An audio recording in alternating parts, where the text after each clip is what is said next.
ja ma ei peitnud end pärast 7.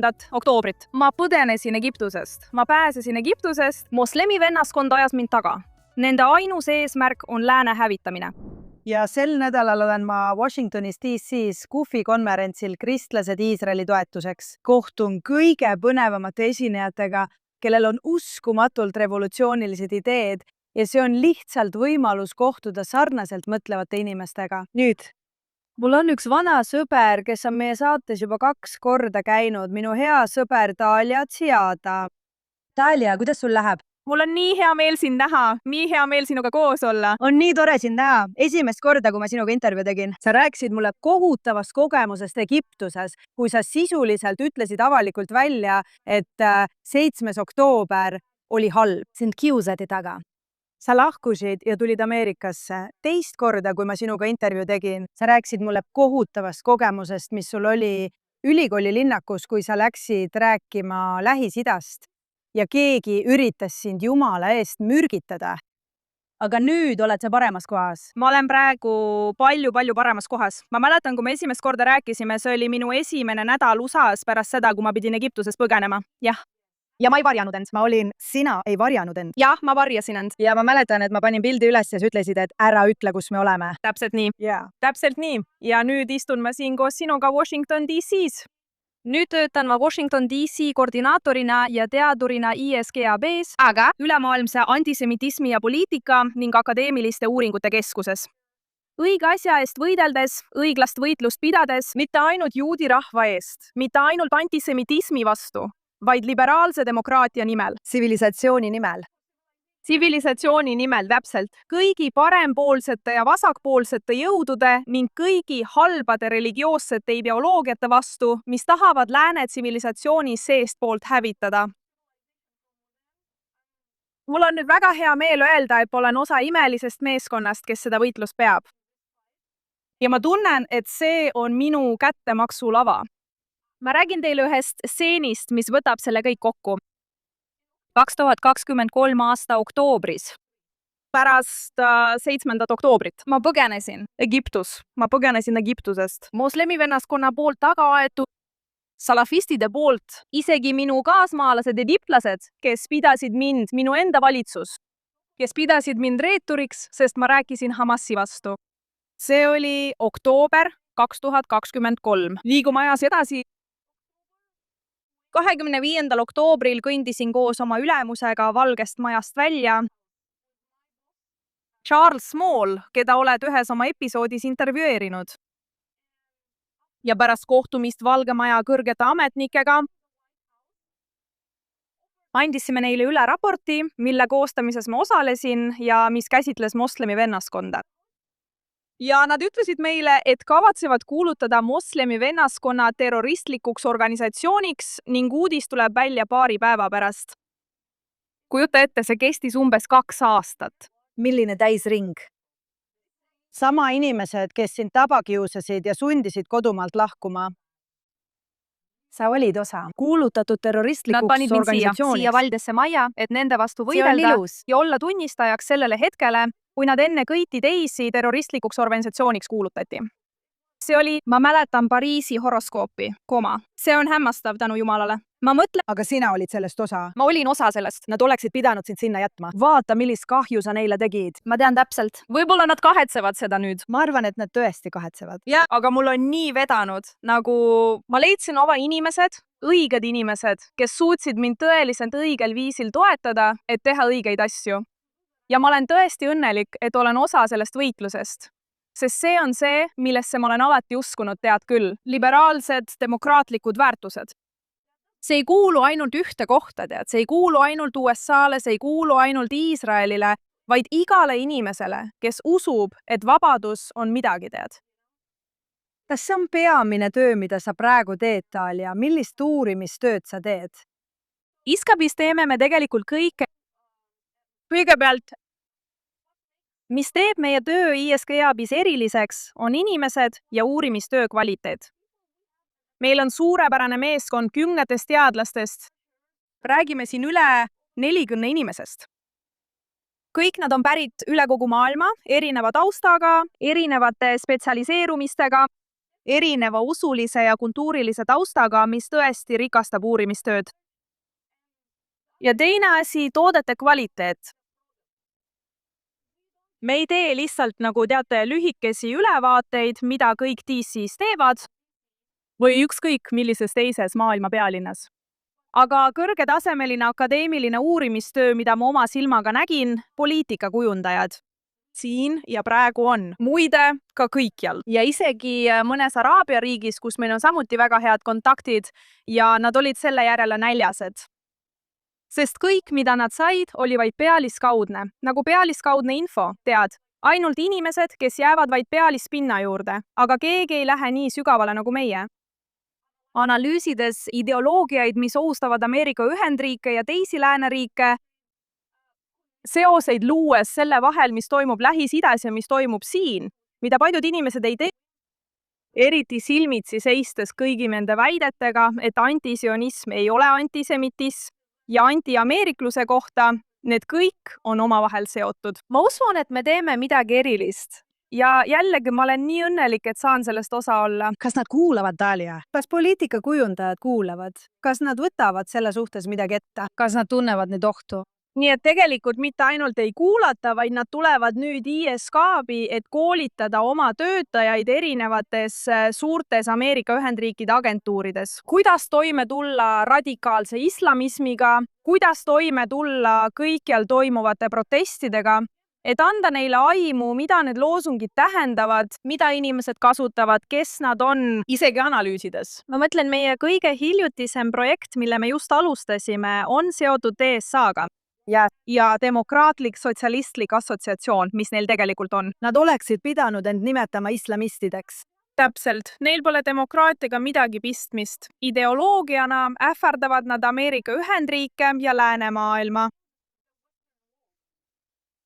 Nii et me arutame kõike seda ja ma mõtlen, me tegeleme selle kõigega. Nii et ja.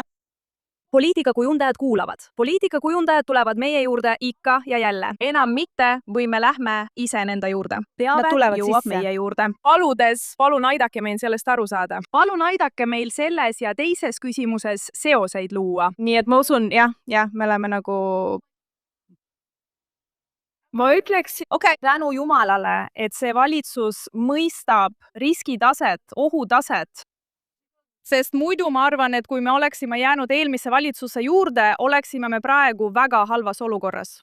Ma arvan, et on palju inimesi, kes ei taha ohte näha või see seab kahtluse alla nende enda vaatenurga sellele, mida teised inimesed, kuidas nad käituvad või mida nad teevad.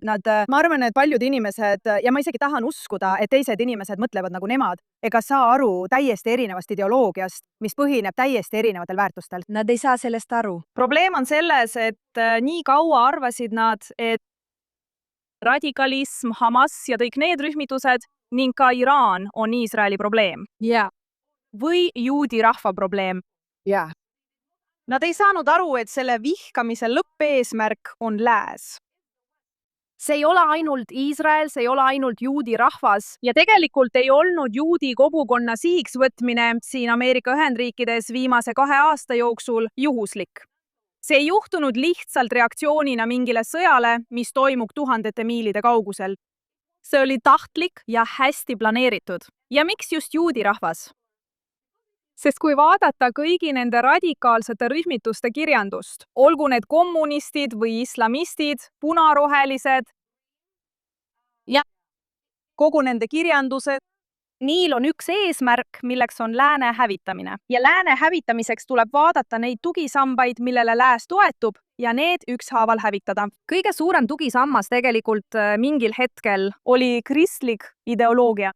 Nüüd ei ole kristlik ideoloogia enam nii tugev kui varem. Iroonilisel kombel on enamik läänest täna ilmalik.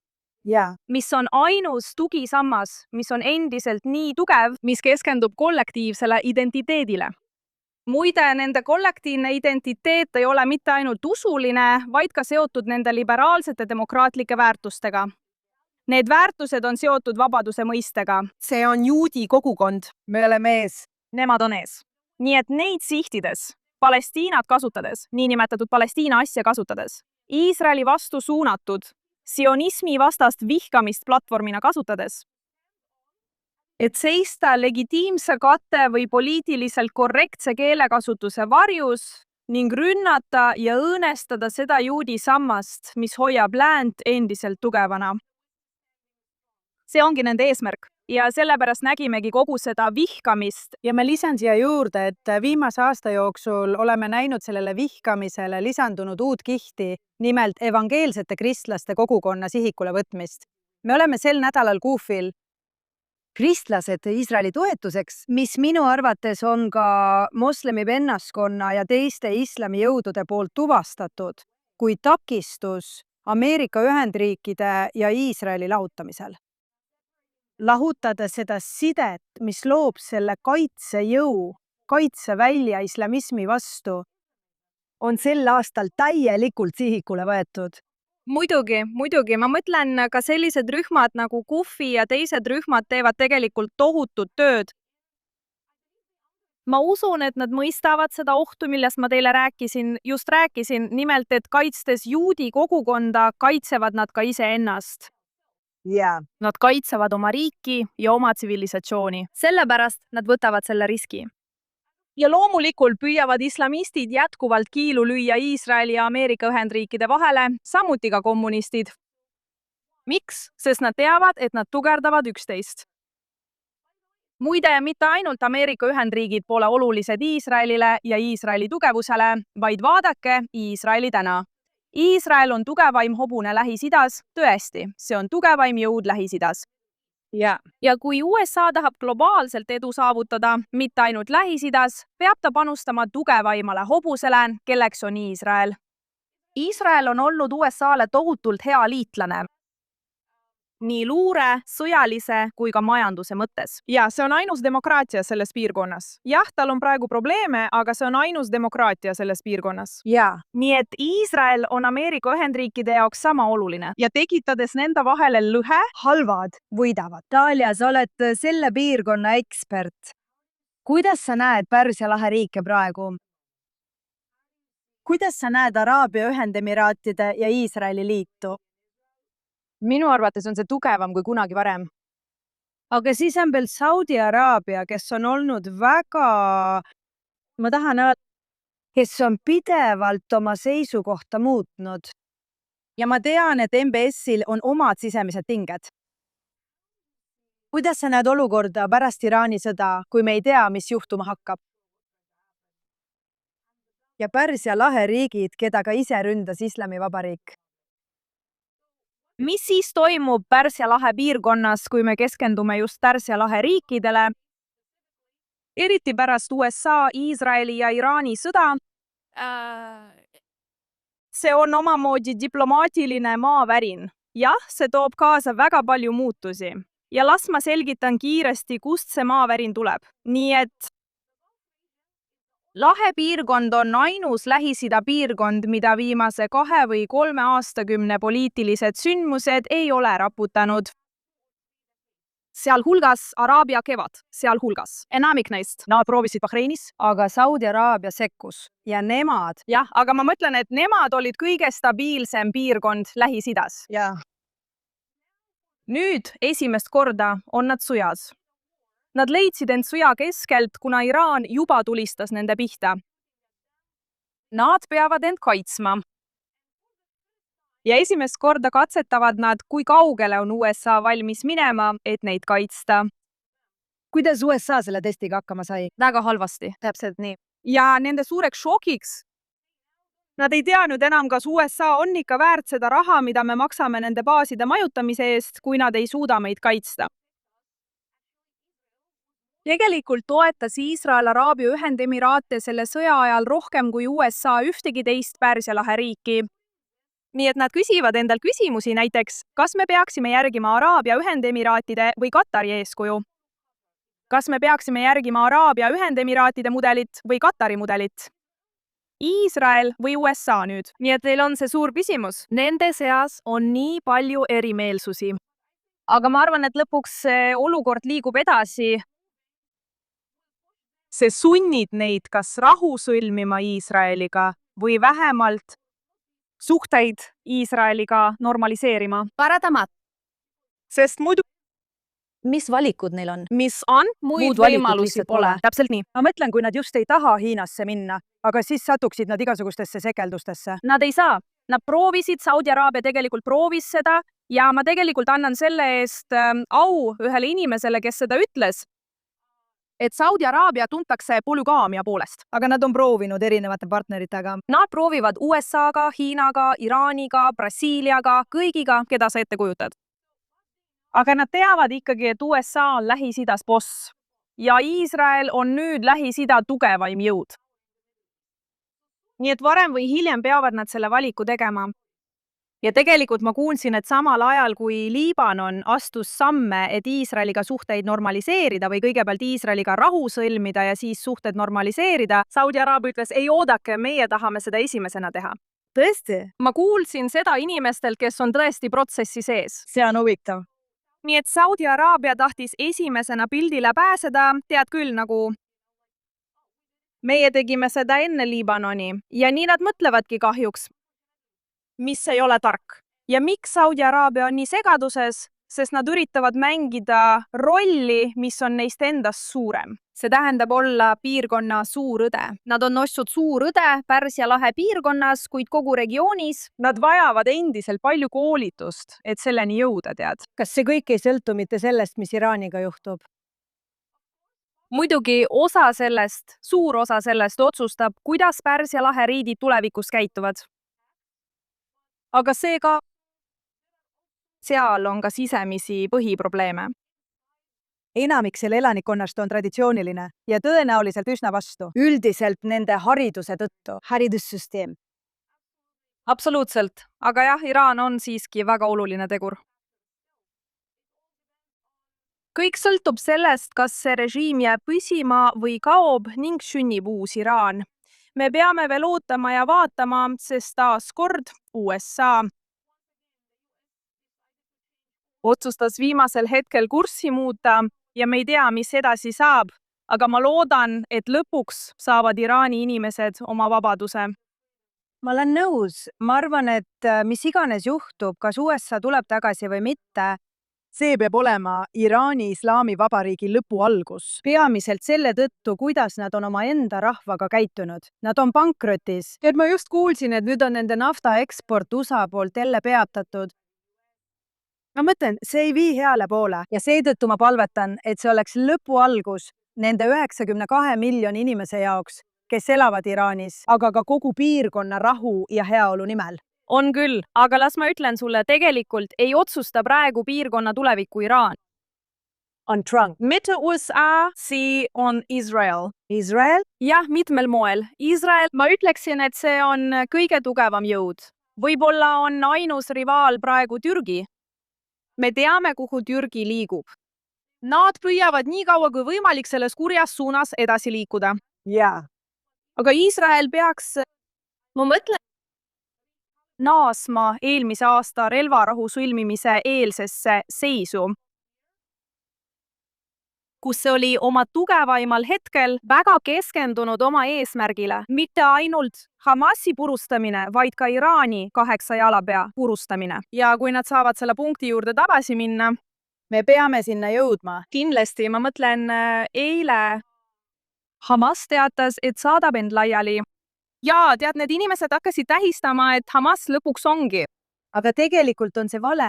Kogu asi on vale. Relvitustamist ei toimu. Hezbollah ei loobu kunagi relvadest, kui me neid ise ei relvita. ÜRO on kasutu. Need on terroristid. Siiski, nad ei saa olla midagi muud. Nad ei allu diplomaatsiale. Ainus viis nendega toime tulla on sõjalised meetmed. Kes saab selles olukorras sõjalisi meetmeid rakendada? Iisrael on ainus, kes saab seda teha. Nii et tegelikult on minu sõnum rahvusvahelisele kogukonnale teie kaudu. Lõpetage Iisraeli käte sidumine. Las Iisrael teeb selle piirkonna korda. Iisrael pidi selle piirkonna juba 10 kuud tagasi korda tegema. Ja teie peatasite selle. Aitab sekkumisest Lähis-Idasse, kui te ei tea, kuidas Lähis-Ida toimib. Praegu on esile kerkimas uus kohalik juht, kelleks on Iisrael. Laske tal oma tööd teha. Lähme esimest korda vaatama midagi teistsugust Lähis-Idas. Ja ma tõesti usun Iisraeli väga. Ma usun, et Iisrael on see, kes suudab juhtida Lähis-Ida laeva õiges suunas. Olgu Jumal õnnistagu sind, kallis, ma võtan osa sellest enesekindlusest, mille oled andnud mulle ja Iisraeli rahvale tagasi Iisraeli kaasa. soovime sulle palju edu, sa teed uskumatut tööd, sa oled alati suurepärast tööd teinud. aitäh! Aga nüüd läheb sul selles, mida teed tõesti väga hästi. ja sa aitad meil luua paremat piirkonda. Jumal õnnistagu sind ja aitäh! Aitäh sulle kõige eest, Floor! Aitäh!